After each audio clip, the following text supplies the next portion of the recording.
Mrs. Sitharaman, other than the members of the Congress party who criticize this aspect, I think generally this 10 lakh crore capex figure has been applauded by everybody.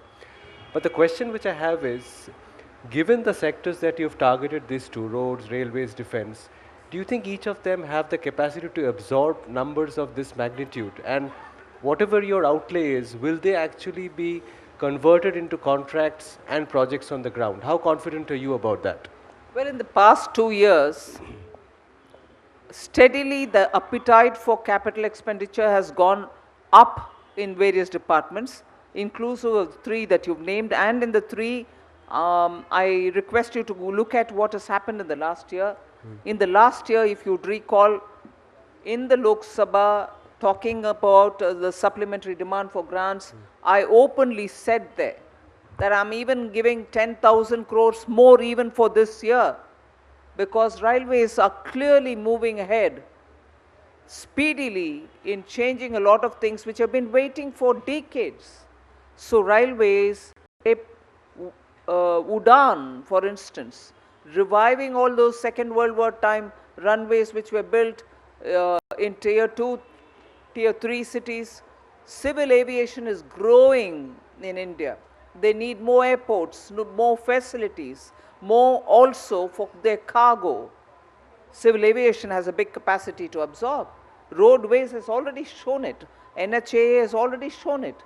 So, and of course defense.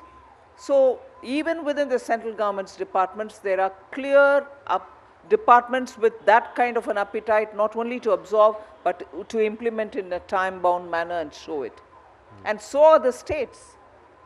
What was 15,000 2 years ago, crores, became 1 lakh crore last year, and now that has gone up to 1,30,000 crores, because states are showing clear appetite also for capital expenditure. There is.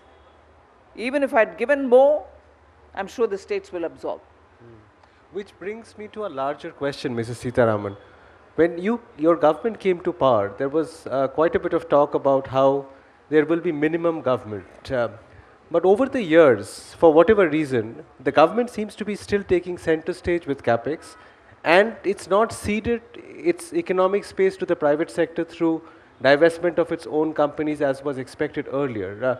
Have you had a rethink at the government, even at a philosophical level, of what role the government needs to be playing with the economy?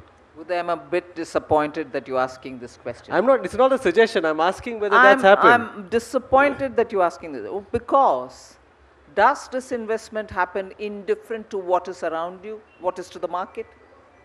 I may be ready to sell off, let's say, 2, which as per my public sector enterprises policy are not core sectors, and therefore I can dispose them off. Even if I'm ready to do it, and it is public money, I'll have to see how it is going to be in the market. And therefore, those realities also determine when I actually make it happen. So given that, I'm on course, I will get myself ready, but the moment I feel, or the department feels, and those who are sitting and assessing the markets feel it's appropriate time, then we'll release it.